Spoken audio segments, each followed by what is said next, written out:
রাব্বুল আলামিনকে খুশি করে কোন বান্দার খুশি করা এটা হারাম, ঠিক কিনা বলেন? স্ত্রী চায় আপনি দাড়িটাকে ছোট করেন, সমাজের মানুষ চায় আপনি দাড়ি ছোট করেন, আর আমার মালিক চায় তুমি দাড়িটা বড় করো। এখন আপনাকে সিদ্ধান্ত নিতে হবে, আপনার স্ত্রীকে খুশি করবেন, এলাকাবাসীর খুশি করবেন, সমাজকে খুশি করবেন, নাকি আমার মালিককে খুশি করবেন? বলুন ঠিক কিনা?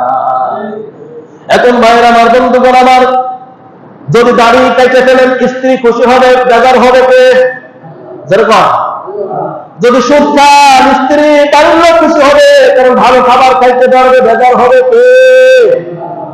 যদি ইসলামের পক্ষে থাকেন তাহলে নাস্তিকরা খুশি হবে, আপনার লিডার খুশি হবে, বেজার হবে কে? জোরে বলেন কে? এখানেই তো পরীক্ষা হয়। তাই আল্লাহর নবী বলেছেন লা তুআতা লিমাখলুকিন ফি মাসিয়াতিল খালিক, আল্লাহকে অখুশি করে কোন বান্দার খুশি করা জায়েজ নয়, হারাম। এখন আপনাকে ডিসিশন নিতে হবে, এখানে দাড়ির ক্ষেত্রে আপনি স্ত্রীকে খুশি করবেন, সমাজের চোখে ভালো থাকবেন, আপনি ইয়াং হবেন, নাকি আমার মালিককে খুশি করবেন? আপনার ডিসিশন নিতে হবে, ঠিক কিনা?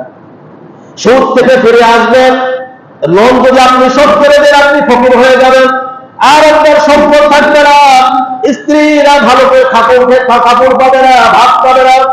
এই যে একটা চিন্তা ধারণা, আমার আল্লাহ রাব্বুল আলামিন এদিকে তাকায় আছেন, দেখি সে স্ত্রীদেরকে খুশি করে নাকি আমি আল্লাহ রাব্বুল আলামিনকে খুশি করে। বলুন ঠিক কিনা? এই কারণে হলো আল্লাহর নবী বলেছেন আল্লাহকে খুশি করে কোন বান্দার খুশি করা যাবে না।